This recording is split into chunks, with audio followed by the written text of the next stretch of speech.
menebar dakwah, meraih surga.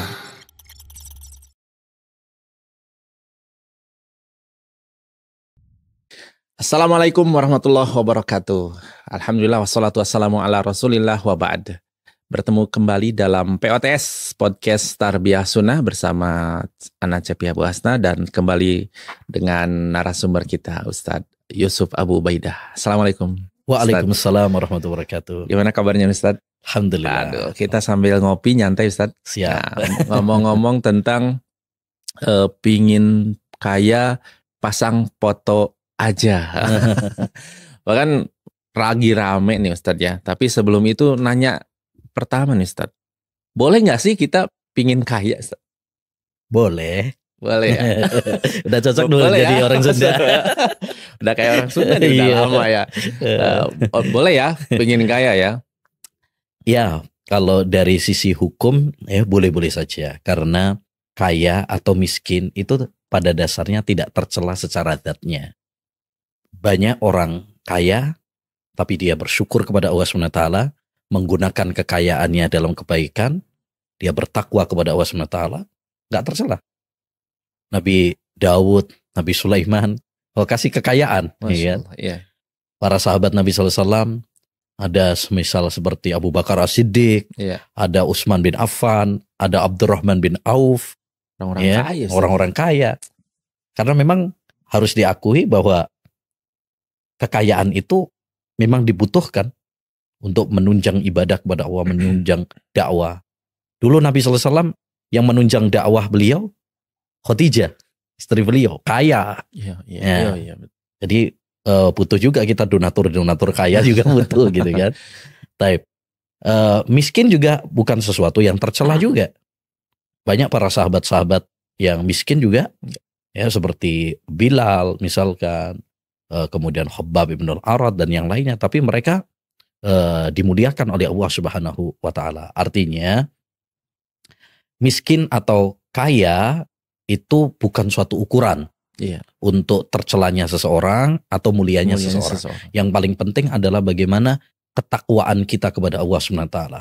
Kalau Anda kaya kemudian bersyukur kepada Allah, menggunakan kekayaan di jalan Allah Subhanahu wa Ta'ala, Anda mulia. Mantap. Nah, kalau Anda miskin ya tetapi sabar, kemudian banyak mengisi hari-harinya dengan ibadah kepada Allah SWT, itu juga mulia. Bahkan dulu ada hadis dari Nabi SAW. Nabi menceritakan bahwa ada orang yang punya cita-cita. Lau anna li malan, ya, andaikan saya itu punya uang, harta, lalu saya bisa bersedekah seperti fulan, orang kaya tersebut. Kata Nabi apa? Huma fil ajri sawa. Orang tersebut ya sama-sama mendapatkan pahala. Ada orang kaya, dia bersedekah dengan hartanya, dan ada orang yang bercita-cita. Baru cita-cita. Nih saya kalau andaikan Allah kasih rizki kepada saya, Allah kasih harta kepada saya akan gunakan harta saya seperti si fulan tuh. Saya pengen banget kayak dia. Misalkan nih ada orang kaya, donatur, masya Allah, dia menyumbangkan hartanya untuk bangun masjid, untuk pondok, untuk kadang-kadang kita iri gitu kepada mereka. Terus kita, masya Allah, kalau andaikan saya nih iri dengan kebaikan, kebaikan seperti itu dengan tujuan untuk kita bisa meniru dia, nah itu dapat pahala dengan cita-cita kita seperti dia saja. Jadi nggak ada masalah orang misalkan pengen kaya, pengen berharta, yang paling penting adalah gunakan harta titipan Allah SWT tersebut di jalan Allah Subhanahu wa Ta'ala. Baik. Gitu. Nah, ini kemarin tuh sempet rame ya Ustadz ya, lewat gitu, bergentayangan lah istilahnya ya di media sosial gitu. Orang-orang yang memasang foto salah satu Habib, salah satu tokoh ya. Dan memang keinginannya, memang di capture-nya itu keinginan pingin kaya.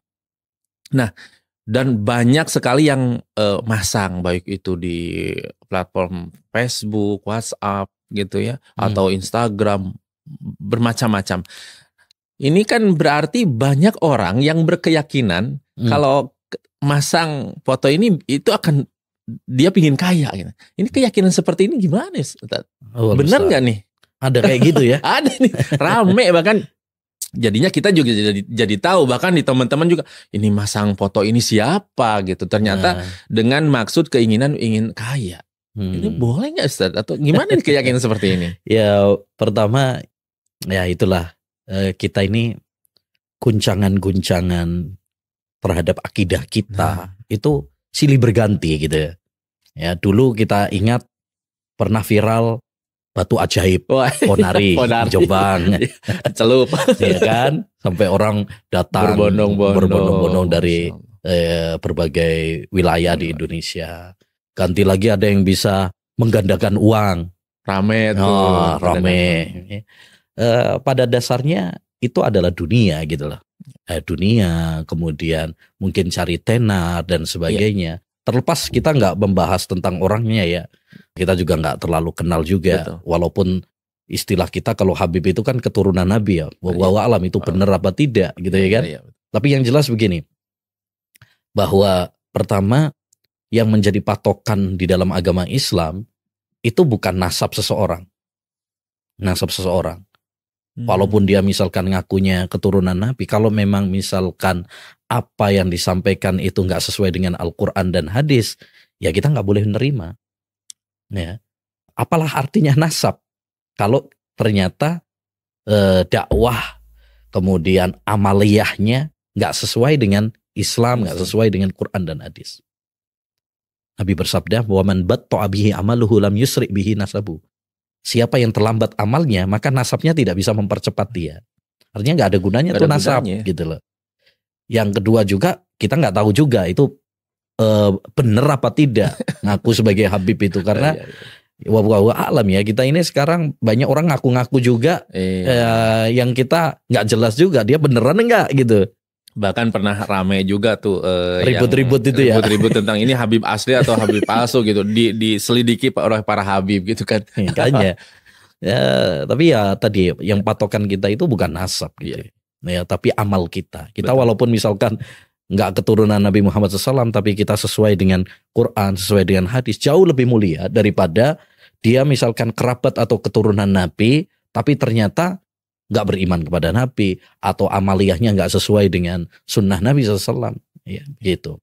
Ya, ditambah lagi kalau misalkan dia cuma ngaku-ngaku saja, wah itu dosanya besar tuh. Al-mutasyabbi bima lam yu'ta kalabisi saubi zur. Kata Nabi, orang yang ngaku-ngaku padahal aslinya nggak seperti itu, dia berarti pendusta. Pembohong. Apalagi kalau ngaku keturunan Nabi padahal tidak, itu dosanya lebih besar gitu. Ya gitu. Tapi terlepas daripada itu ya, menyoroti atau mengkritisi dari yang viral ini, yaitu kalau pengen kaya pasang foto misalkan, pasang fotonya. Nah ini kan kita, kalau kita istilahnya ini masuknya pembahasan apa ini? Ya masuknya kalau kita petakan itu sejatinya masuk pada masalah yang dibahas oleh para ulama tentang masalah tabarruk. Tabarruk itu aslinya cari berkah, ngalap berkah istilahnya. Ngalap berkah itu di dalam Islam ada dua macam. Ada ngalap berkah yang disyariatkan. Ada ngalap berkah yang disyariatkan, yaitu kalau memang ada dalil yang menunjukkan bahwa itu mendatangkan keberkahan. Misalkan Al-Quran ada dalilnya bahwa itu mendatangkan keberkahan. Yang kedua, cara mendapatkan keberkahannya pun sesuai dengan yang diajarkan oleh Nabi. Misalkan Al-Quran membawa keberkahan, tapi cara yang dicontohkan oleh Nabi adalah dengan membacanya, mempelajarinya. Nah itu. Jadi kalau kita mencari keberkahan lewat Al-Quran, dengan cara mempelajarinya, membacanya, merenunginya. Bukan dijadiin jimat. Bukan ditempel. Ditempel. Ya, begitu. Yang kedua adalah ngalap berkah yang terlarang.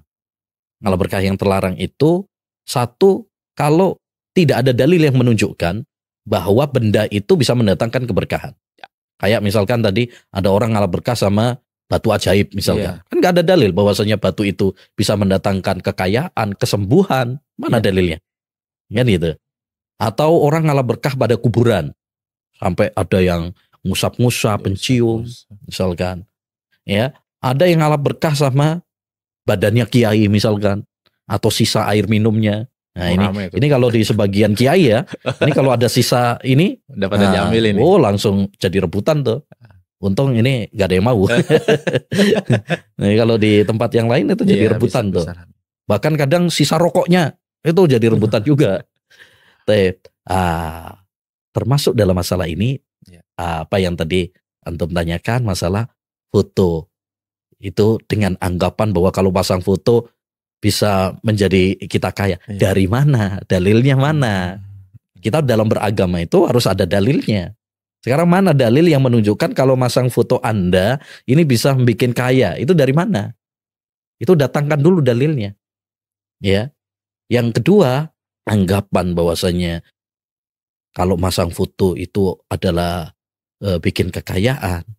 Ini tentu pertama itu butuh dalil dan tidak ada dalilnya. Yang kedua juga ini mengarah kepada berlebih-lebihan. Gulu. Dalam Islam namanya gulu ya. Gulu. Yang itu dilarang dalam agama kita. Kata Nabi, iyyakum wal gulu, hati-hati kalian dari gulu, berlebih-lebihan. Ya, baik berlebih-lebihan dalam keyakinan, amalan, ucapan, termasuk yaitu berlebih-lebihan kepada orang-orang yang dianggap soleh ya, dalam tanda kutip ya. Nggak boleh. Bahkan ini adalah sumber kesyirikan ya. Itu karena berlebih-lebihan kepada orang soleh. Akibat akhirnya akan menuju ke kesyirikan. Betul, ya. Dulu kaumnya Nabi Nuh alaihissalam terjatuh dalam kesyirikan gara-gara apa? Gara-gara berlebih-lebihan kepada orang-orang soleh. Orang-orang soleh yang hidup di zamannya Nabi Nuh kemudian dipatungkan, digambar, ya, dan jadi berhala. Datang kemudian generasi yang tidak ngerti sejarah, akhirnya mereka menyembah. Nah, itu yang dikhawatirkan oleh Nabi SAW. Ya. Makanya Imam Ibn Katsir pernah mengatakan, aslu ibadatil asnam al-ghuluwu fi kuburis sholihin. Ya, sumber utama kesyirikan itu atau ibadah kepada patung itu adalah berlebih-lebihan kepada orang-orang soleh, kuburan-kuburan mereka dan lain sebagainya. Ini sumbernya. Maka Islam ini agama yang sangat menjaga kemurnian tauhid dan membendung segala hal yang menjurus kepada kesyirikan. Sampai-sampai Nabi SAW sendiri, beliau sebelum meninggal dunia tuh ya, saat beliau pingsan, ya, salawatu wassalamu alaihi, saat beliau pingsan, saat beliau sadar dari pingsannya, apa kata beliau? Laknatullahi alal yahudi wan nasara, ittakhadhu qubura anbiya'ihim masajid. Saat beliau sadar dari pingsannya, yang beliau ucapkan adalah, semoga Allah melaknat orang-orang Yahudi dan Nasrani gara-gara apa? Mereka menjadikan kuburan para nabi mereka sebagai tempat ibadah. Nabi nggak pengen kalau umatnya ini sama seperti Yahudi dan Nasrani yang berlebih-lebihan kepada orang-orang soleh. Ya, jadi ini ngajari nggak bener gitu loh. Ya, ngajari kalau pengen kaya, ini kan ngajari seakan-akan menuhankan dirinya atau menjadikan dirinya adalah sebagai orang yang bisa mendatangkan kekayaan dan sebagainya. Memberikan manfaat gitu ya. Nah, ini satu hal yang sangat bertentangan dengan ajaran Nabi Muhammad SAW. Ya. Kalau dia benar-benar keturunan Nabi, ya seharusnya mengikuti ajaran Nabi, yaitu mengajarkan tauhid dan membendung dari kesyirikan. Tapi sekali lagi, kita tidak kepada orangnya ya. Jadi terlepas dia benar-benar Habib atau tidak, ya, tapi yang jelas perkataan ini atau ajaran ini ya merusak, tidak sesuai dengan ajaran Nabi Muhammad SAW. Kita tidak boleh tertipu dengan casing, ya, tidak boleh tertipu dengan casing, nasab atau pengakuan orang. Ya, jadikan tolok ukur agama kita adalah Al-Quran dan Sunnah Nabi SAW. Begitu. Ya. Dan mungkin selain sekarang aja rame di medsos gitu ya, karena mungkin bisa dilihat dengan banyak orang. Sebetulnya dari dulu juga nempel-nempel foto-foto orang-orang soleh nih udah banyak di toko ada, di rumah ada. Oh iya, warung-warung. Warung-warung. Kadang fotonya Wali Songo fotonya, gitu ya. Syekh Abdul Qadir Jailani. Betul. Ada yang saya heran itu kadang ada yang nempel fotonya Ali bin Abi Thalib. Itu dari mana ya fotonya ya? Kan dulu belum ada foto. Belum ada Tiba-tiba foto. sudah ada. Yang Sudah lukisnya ada. siapa? Kalau misalkan itu lukisan, memang kayaknya ngarang-ngarang juga. Ngarang. Iya. Nah, berkenaan dengan tadi pertanyaan pertama, Ana tuh pingin kaya, lalu ternyata dengan tadi yang viral itu dengan keyakinan orang banyak memasang foto ingin kaya itu memang rusak akidah. Sebenarnya bagaimana kiat-kiat yang Islam ajarkan ketika seseorang ingin kaya? Karena kan tadi kaya dengan amal-amal solehnya akan mulia gitu ya. Dan mungkin ada cita-cita dan bisa diusahakan dengan kiat-kiat tersebut. Kiat-kiat untuk kaya di dalam Islam, Ustaz, bagaimana, Ustaz? Masya Allah. Ya, sebenarnya konsep kaya itu yang harus kita pahami dulu ya, bahwa kaya yang sesungguhnya itu adalah kekayaan hati. Laisal hina hinal mal, walakinnal hina hinan nafs. Ya, bukanlah kekayaan itu kekayaan harta, tapi kaya yang sesungguhnya itu adalah kekayaan hati. Artinya apa? Orang mungkin dia dari sisi harta nggak terlalu banyak. Tapi kalau dia itu punya jiwa yang qanaah, selalu bersyukur kepada Allah Subhanahu wa taala, ridha dengan rizki Allah Subhanahu wa taala, itu orang kaya, Mas. Orang kaya. Merasa cukup. Merasa cukup, betul. Tapi kalau dia gajinya tinggi, tapi dia tamak sama dunia, kurang terus. Korupsi lah. Makanya ya kan, orang sudah gajinya gede tapi korupsi terus. Kenapa? Karena dia tamak. Merasa kurang terus. Makanya resep kaya itu sebenarnya mudah.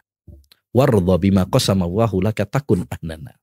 Jadilah kamu menjadi orang yang ridho dengan pemberian Allah SWT, niscaya kamu menjadi orang paling kaya. Nah itu. Jadi kalau kita pengen jadi kaya, ya tadi miliki ridho, qanaah, bersyukur dengan apa yang telah Allah Subhanahu wa taala berikan, begitu. Sebenarnya kalau kiat-kiat untuk jadi kaya ya atau biar dapat rezeki ya.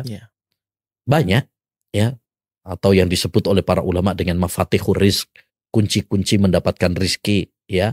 Itu sudah dibahas, bahkan sudah dibukukan oleh para ulama. Mungkin yang paling penting adalah satu, doa kepada Allah Subhanahu wa taala. Banyak minta rezeki sama Allah Subhanahu wa taala. Karena yang punya rezeki kan Allah Subhanahu wa taala, ya kan? Ya. Jadi perbanyak doa. Di antara doa yang diajarkan oleh Allah Subhanahu wa taala, ya diajarkan oleh Nabi Muhammad SAW, Allahumma inni as'aluka ilman nafi'a wa rizqan thayyiba. Rizki yang thayyib atau rizki yang halal, doa. Kemudian yang kedua, memang di antara yang dianjurkan juga atau untuk biar kita kaya tadi, yaitu dengan banyak istighfar. Istighfar itu banyak mohon ampun kepada Allah SWT, itu ingat kunci dosa, beristighfar. Istighfar kepada Allah SWT.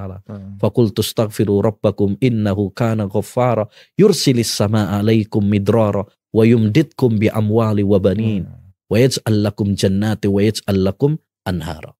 Kata Nabi Nuh, aku katakan kepada kalian, yaitu kaumnya, minta ampunlah kalian kepada Allah Subhanahu wa taala, niscaya Allah akan turunkan hujan yang deras kepada kalian. Allah akan beri harta, anak, ya, istri, kemudian kebun, ya, panen gitu maksudnya, kepada kalian. Jadi kalau kita pengen rizki, pengen kaya, banyak istighfar kepada Allah Subhanahu wa taala. Kemudian juga yang ketiga tentu kerja keras ya. Kerja, jangan diam aja. Jangan di rumah aja, jangan males-malesan, harus kerja. Nabi SAW mengatakan, Allahumma barik li ummati fi bukuriha, ya Allah berkailah umatku di waktu paginya.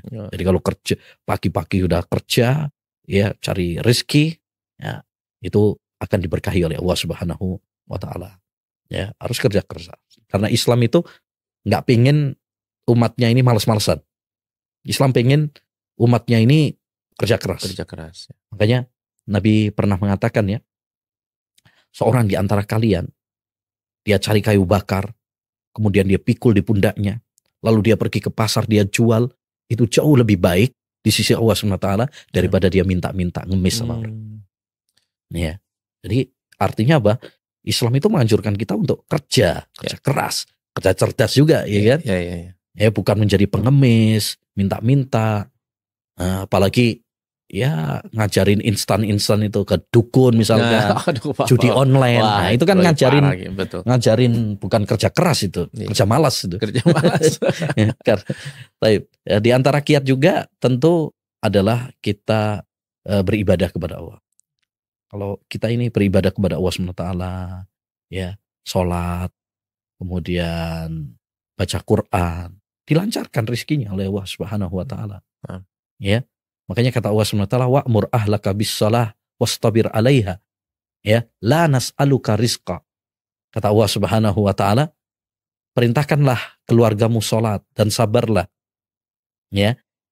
Kami tidak memintamu rizki. Itu kata para ulama, maksudnya apa? Salat sama rizki itu artinya salat itu salah satu kunci untuk membuka rizki. Nah, maka jangan sampai kita kerja untuk dunia malah lupa sholatnya. Justru kalau kita sholat, insya Allah akan lapangkan rezeki kita. Di antara juga yaitu kita nikah, punya anak, menafkahi mereka, itu salah satu kunci rezeki juga. Salah satu kunci kekayaan juga. Berarti salah ya yang takut miskin kalau nggak mau nikah karena takut miskin ya. Nah. Padahal itu membuka. Enggak. Kata Allah SWT, wa ankihul ayyama minkum wassolihina min ibadikum iyakunu fuqara yughnihim wa min fadli. Ya, nikahkan tuh jombloan-jomblowati yang belum nikah. Ya. Kalau mereka fakir, Allah akan memberikan kecukupan kepada mereka. Makanya kata Umar bin Khattab, ajibtu liman talabal hina wa lam yatazawwad. Saya heran, orang pengen kaya tapi dia enggak nikah. Dia pengen kaya tapi enggak nikah. Ya. Justru dengan nikah itu Allah akan kasih rezeki, Allah akan kasih kekayaan. Jarang jomblo kaya gitu enggak. Ya, rata-rata setelah nikah baru kaya. Dan ini khusus nikah pertama Ustaz ya. Wah, nyerempet nih. Jurang nih. Nah, oke Ustaz, tadi doa kepada Allah, istighfar, lalu sholat dan nikah. Nah, banyak lagi lah. Dan banyak yang lagi istilahnya kunci-kunci rezeki, kunci-kunci kita mencari kekayaan, tapi yang ada dalilnya dalam Al-Quran dan Sunnah, bukan dengan tadi pasang foto, pasang jimat lah, atau ajaran-ajaran atau ritual-ritual yang tidak dibenarkan. Ada orang misalkan ke dukun atau pesugihan dan sebagainya, itu nggak benar. Kalau kita memang pengen cari rezeki, cari kekayaan, tempuhlah dengan cara yang benar. Gitu. Terakhir Ustaz, nasihat buat kita semua dengan fenomena sekarang itu yang gampang viral, bisa jadi ikut-ikutan, bisa jadi mungkin coba-coba. Nasihatnya menghadapi fenomena seperti ini. Tidak hanya foto saja, banyak foto yang mungkin ya pasang foto ini bisa kaya atau amalan atau apa-apa. Nah, nasihat buat kami untuk menjaga tadi akidah dan keimanan kita kepada Allah. Seperti apa? Ada juga tuh, saya masih ingat, ada juga kalau pengen kaya sholawatin aja. Sambil pegang. Jadi memang ujian tadi untuk akidah itu bertubi-tubi ya, silih berganti juga. Ya. Tapi sebenarnya kalau kita perhatikan intinya itu adalah sama, yaitu syubhat, kerancuan-kerancuan yang bisa merusak akidah kita, merusak tauhid kita. Dan itu bertubi-tubi dan silih berganti modelnya. Oleh karenanya, mungkin nasihat saya menghadapi hal-hal seperti ini, dua ya, paling penting. Pertama adalah apa? Kita harus semangat belajar ilmu agama. Berilmu. Pelajari Quran, pelajari hadis, pelajari tauhid yang benar, akidah yang benar. Kenapa? Karena ilmu inilah yang bisa menjadi lentera bagi kita, menjadi filter bagi kita, sehingga kita bisa membedakan mana yang benar, mana yang salah. Kita kalau punya ilmu, ketika ada syubhat seperti tadi misalkan, ini nggak benar nih, kan gitu, bisa membedakan. Ada dulu batu ajaib, dulu ada misalkan prediksi kiamat 2012 misalkan. Ada yang bisa gandakan uang, ada yang ngaku nabi, ada lagi yang boneka arwah. Boneka arwah. Nah, itu kan silih berganti terus. Iya, terus. Ada nah, kalau aja kita punya ilmu, nah kita punya tameng. Iya. Sehingga syubhat-syubhat tersebut enggak nembus dalam hati kita. Karena hati itu lemah. Al-qulubu dha'ifa wasyubahu khattafa. Hati itu lemah, sedangkan syubhat kencang menerpa. Yang kedua, banyak doa kepada Allah SWT. Supaya Allah menjaga tauhid kita, menjaga akidah kita. Karena Allah yang membolak-balik. Betapa banyak orang yang walaupun mungkin katanya pinter lah, mungkin lulusan S1, S2, S3, S-teler. Tapi ketika dihadapkan seperti ini, ya mungkin dia kena juga. Bahkan dulu yang percaya sama penggandaan uang, itu profesor doktor. Orang-orang yang pendidikan gitu ya. Yang katanya sudah pendidikannya tinggi. Iya. Tapi ternyata dalam masalah agama, nol. Ya. Lebih pinteran anak PAUD malah. Dalam masalah. Kadang-kadang seperti itu. Iya. Tidak bermanfaat kecerdasannya. Ya.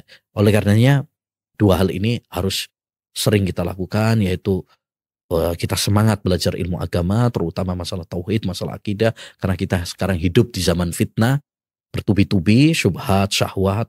Kemudian yang kedua, jangan lupa banyak doa kepada Allah SWT, terutama di waktu-waktunya mustajab, ya.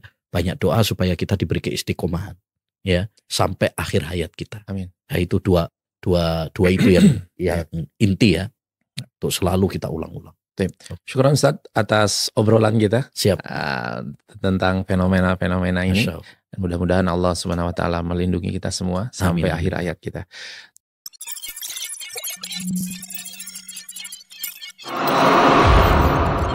Menebar dakwah, meraih surga.